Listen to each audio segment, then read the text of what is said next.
Hi guys, welcome back to my channel. Welcome back to one more mini vlog. ఇది Saturday mini vlog. Morning ముగ్గేసిన తర్వాత ఇంట్లోకి వెళ్ళి పూజ చేశాను. ఈ రోజు పూజ కంప్లీట్ అయిపోయే లోపల అభి ఐరా ఇద్దరు లేచారు. అభి లేవగానే ఇలా బ్రష్ చేసేస్తాడు. వాళ్ళు అలా బ్రష్ చేసే లోపల నేను ఇలా పాలు కాచేసాను. ఇక ఐరాకి అభికి ఇద్దరికి పాలు ఇచ్చేసాను. అలా పాలు తాగుతూ ఉంటే నేను టీవీలో ఇలా సుప్రభాతము అన్ని పెట్టుకున్నాము. వింటూ ఉంటే మైండ్ చాలా రిలాక్స్డ్ గా అనిపించింది. తర్వాత కొద్దిసేపు అభికి స్లేట్ వర్క్ రాయించాను. హోంవర్క్ మొత్తం నైటే కంప్లీట్ చేస్తాడు, బట్ స్లేట్ వర్క్ మాత్రం మార్నింగ్ కొద్దిసేపు అలా రాపిస్తాను.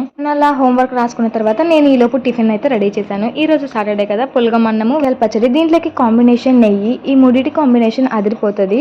తర్వాత పిల్లలకి ఫ్రెష్ అయిన తర్వాత వాళ్ళకి టిఫిన్ తినిపించేశాను. ఈ రోజు అభికి స్నాక్స్ లకి ఇలా నేను బ్రెడ్ టోస్ట్ చేసి అలాగే దానిపైన సాస్ వేసి పంపించేశాను. అండ్ అభి స్కూల్కి వెళ్ళేటప్పుడు ఐరాకు డైలీ రొటీన్ ఇది. పాపం అభి స్కూల్కి వెళ్తున్నాడని అభి వెనకాలే ఐరా కూడా వెళ్తుంది. తన షూస్ వేసుకునేంత వరకు అక్కడే నిల్చుంటుంది. డైలీ ఇంతే. అభి స్కూల్కి వెళ్ళే టైంలో కరెక్ట్ గా అభి కోసం అక్కడికి వెళ్ళి కూర్చొని చూస్తూ ఉంటారు. వీడియో నచ్చితే ప్లీజ్ సబ్స్క్రైబ్ చేసుకోండి.